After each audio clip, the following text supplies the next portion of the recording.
Welcome back to another video. In this video, I'm going to do a step-by-step instructions on how to remove the fuel sender and change it out with the new one. If you saw my last post, I talk about it for a little bit, but if you haven't seen that post, I'll say it real quick. So for me, whenever I fuel up, my fuel gauge only goes up to 3/4 full. It doesn't go to the full line. So it keeps on stopping, even though when I put fuel up with the nozzle, it'll click as if it was full, but I go back into the car, the fuel gauge only reads 3/4 full.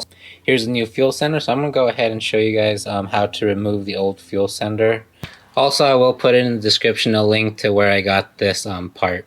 I went ahead, removed the back seat, removed the cover with the 3 screws. In order to, and then there's 2 connections. There's this connection, and then there's the fuel line connection right here.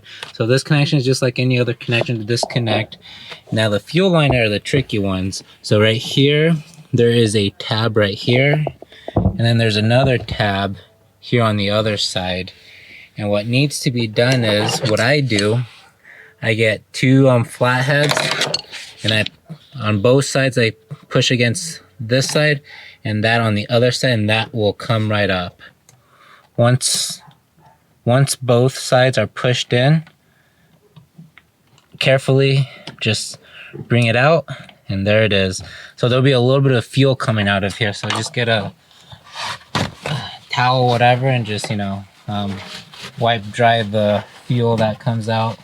In order to remove this retaining ring, get any type of pry bar, whatever that might be. For me, it's this flathead. So you want to do is you want to hit it on the side and make it go counterclockwise for that retaining ring to come off, and then the lid will finally be free to come off. All right, so I removed the retainer ring. Now the lid will be able to come off.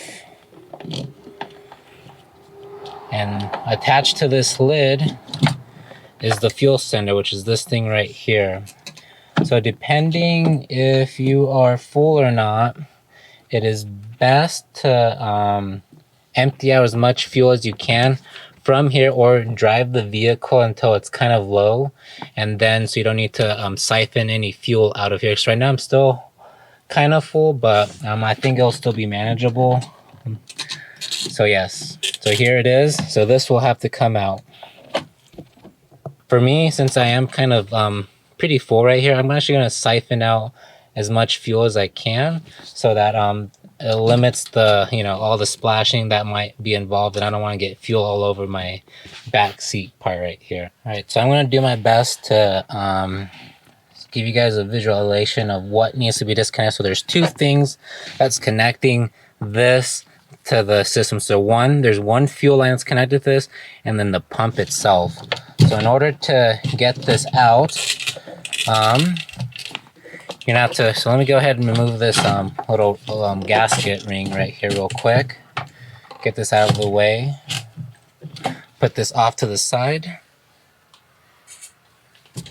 So, and you gotta be careful not to break this fuel line, because you really don't want to get yourself into a heavier bad mess here. So you have to carefully maneuver this to the best. There's really no right or easy way. You just gotta do a little bit of twisting here and there to get it just right. So right here is where the pump is located.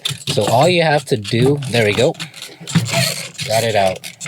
So where it's connected right here, like I said, is this right here, and then there is a fuel line right here where I'm pointing with my right hand. So to get this thing out, all you have to do is just move this off to the side, and this will disconnect, just like that.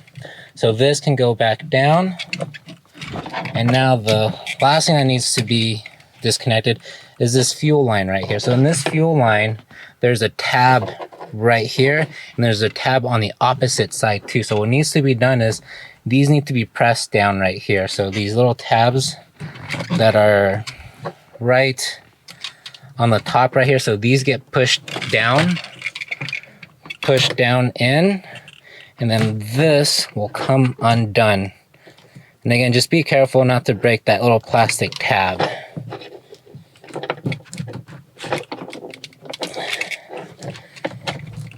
We'll just take some time and love, just like with anything this car relates. So there we go. So now that I disconnected that, all that's left in there is that little leveler ball right here. So here it is.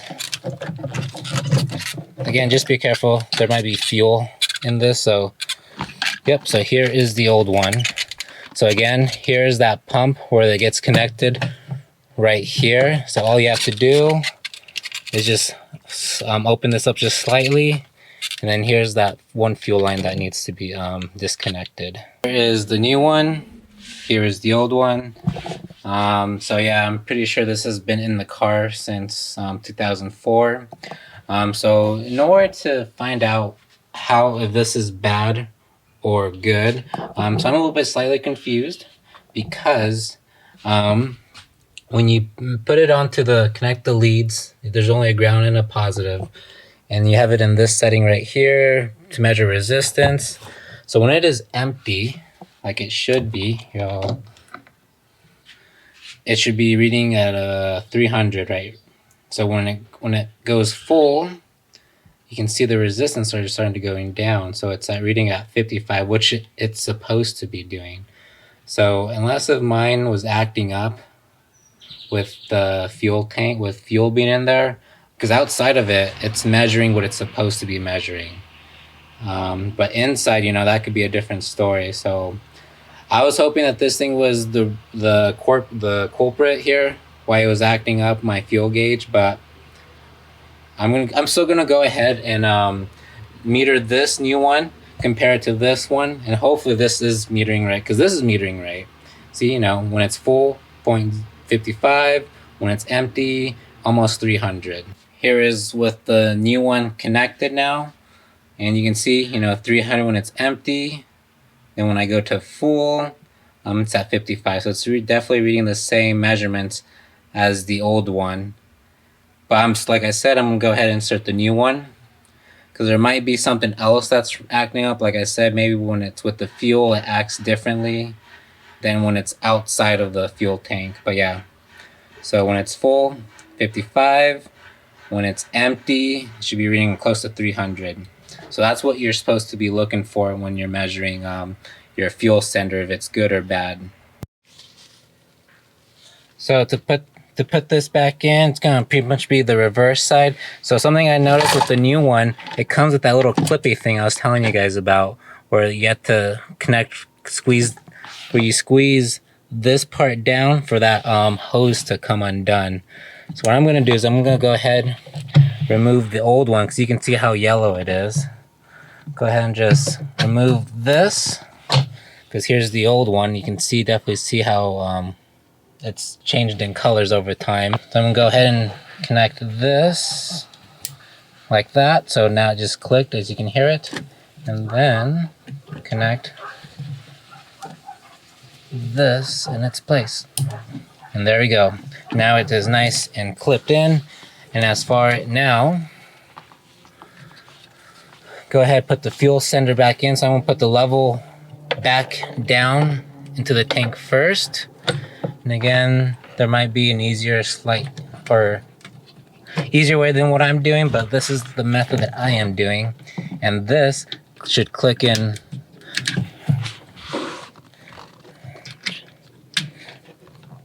Get it just right, and there, you can hear it just snapped in. So those are the only two things that you need to connect to put in this fuel sender. So now I gotta try to maneuver this to go back into the tank again. And before I close this up, don't forget to put in the little this little gasket. Should have done that first, actually. Gasket is now in, and just remember there's a little tab right here, and this faces towards the rear of the car. And then this will just set in place. You get your retainer ring here clockwise. So grab a corner and just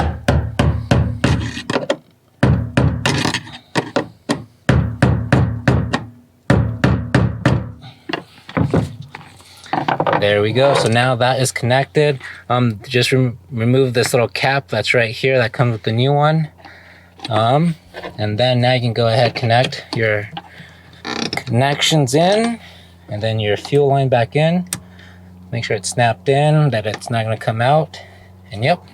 So now go ahead. Now I'm going to go ahead, put the cover back on the rear seat, and then hope for the best that the fuel gauge will go ahead and show me the full reading and not just stop at the 3/4 full. I went ahead and put everything back, so now I'm going to go ahead and fuel up the car and see if it reads the needle gauge all the way to the full line and not just stops at the 3/4 line. To give you an analogy where I am, so right now I'm just under half full right now. All right, topped it off. Let's see where that fuel needle goes, and look at that, all the way to the full line. So I'm very happy that I don't know what's wrong with that old one. I think there could have been something else going on with it, but this new one is doing its job. So now I'm getting to the full line and not to the 3/4 full line when I top off. Very happy that the fuel needle is doing its job, and I hope that it continues doing that, and not just this one time and then it goes back to doing the 3/4 reading, which I hope it doesn't, but I'll keep you guys up to date how that needle is actually behaving. So with that being said, I'm gonna go ahead and end that on a good note, and that's where this video is gonna end. I hope you guys enjoyed this video. You guys have a good one. Thanks.